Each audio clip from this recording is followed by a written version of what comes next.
मुंबईमध्ये आज सकाळपासून वातावरणामध्ये बदल झालाय आणि वातावरण ढगाळ झालंय। दृश्यमानता देखील कमी झाली आहे। हवेचा वेग कमी असल्यानं धुरकट वातावरण आहे आणि प्रदूषण सुद्धा वाढल्याचं दिसतंय। त्यामुळे 2 ते 3 दिवस असंच हे वातावरण मुंबईमध्ये राहणार आहे अशी एक शक्यता आहे आणि पाऊस पडण्याची शक्यता हवामान खात्याने वर्तवली आहे।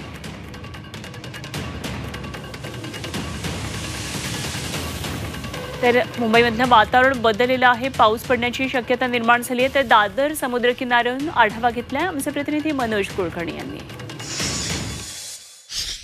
मुंबईत आज सकाळपासूनच ढगाळ वातावरण असल्याचं पाहायला मिळते। मी आता दादर या ठिकाणी दादर चौपाटी परिसरामध्ये आपण बघू शकतो कशा प्रकारचं वातावरण आहे।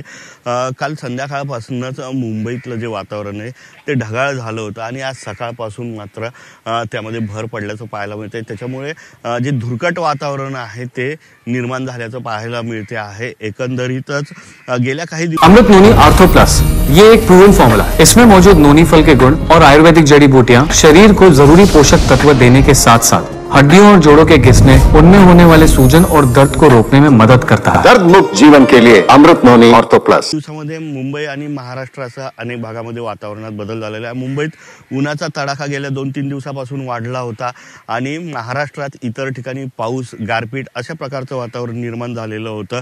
तर मुंबईत मात्र तापमानात वाढ झाली होती आणि आज ढगाळ वातावरण असल्यामुळे आर्द्रता जी आहे ती सुद्धा वाढलेली आहे। मुंबईतलं जे वातावरण आहे ते अतिशय प्रदूषित सुद्धा झाल्याचं पाहायला मिळते आहे। वर्लीचा भाग असेल, त्याचबरोबर बांद्र्याचा भाग असेल, सिलिंग असेल, जी दृश्यमानता आहे ती सुद्धा अतिशय कमी झाल्याचं पाहायला मिळते आणि आज दिवसभर अशाच प्रकारचं वातावरण जे आहे ते राहण्याची शक्यता जी आहे ती हवामान खात्याकडून वर्तवण्यात आलेली आहे।